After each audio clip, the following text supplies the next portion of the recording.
तो फुगाकू उचिया एक ऐसा शिनोबी जिसके बारे में ऐसा कहा जाता है कि उनकी पावर मिनाटो के इक्वल थी। तो देखो इटाची शिंदे आर्क में दिखाया गया है कि फुगाकू के पास भी मांगेक्यू शारिंगान था, जो कि उन्होंने थर्ड ग्रेड निंजा वार के टाइम पर अवेक किया था। फुगाकू उचिया को विकेट आई फुगाकू के नाम से भी जाना जाता है और फुगाकू का यह नाम ऐसे ही नहीं पड़ा था। थर्ड ग्रेड निंजा वार के टाइम वो एनिमीज विलेज के लिए एक नाइटमेयर बन गए थे।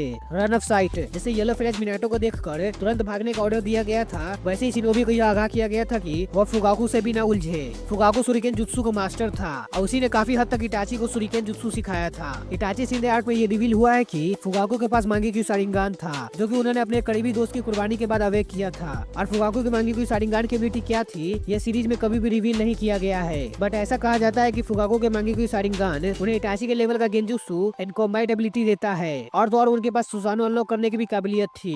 तुम फुगाकू की पावर का अंदाजा इस बात से लगा सकते हो कि मादरा और ओबीटो के बाद वो अकेला ऐसा उचिया था जो कि 9 टेल्स को पूरी तरह से कंट्रोल कर सकता था और यही वजह थी कि डांजो और लीफ एल्डर्स उनसे थर-थर कांपते थे। और 9 टेल अटैक के बाद कोना के एल्डर्स और खासकर डांजो ने उचिया क्लैन पर शक किया और उन्हें गांव के कोने में रहने पर मजबूर कर दिया। फुगाकू उचिया क्लैन का हेड होने के साथ साथ वो कोना पुलिस फोर्स का भी चीफ था और वो कभी भी सिविल वार नहीं करना चाहता था। वो ली विलेज के अगेंस्ट इसलिए गया क्योंकि उसके क्लैन वालों ने उसे काफी ज्यादा फोर्स किया था और वो इस बात को भी इग्नोर नहीं कर सकते कि उन्हें कैसे विलेज के कोने में रहने पर मजबूर किया गया है बिना किसी सबूत के। और तो और फुगाकू के बारे में ऐसा कहा जाता है कि इनका फायर स्टाइल जुत्सु इतना बड़ा था कि वह चाहते तो एक बार में पूरी आर्मी को राख कर सकते थे। और उचिया मैसेकर के टाइम पर अगर फुगाकू चाहता तो वह इटाची और पूरे ली विलेज को पल भर में मिटा देता, बट फुगाकू कभी भी सिविल वार करना ही नहीं चाहता था। और एक बात और, तो फुगाकू के ऑरा का अंदाजा इस बात से लगा सकते हो कि जब फोर्थ होकागे के लिए किसी को अपॉइंट करना था तब मिनाटो के अलावा ओरोचिमारू एंड फुगाकू का नाम भी फोर्थ होकागे के लिए दिया गया था, बिकॉज फुगाकू के पावर को मिनाटो एंड ओरोचिमारू के इक्वल माना जाता था।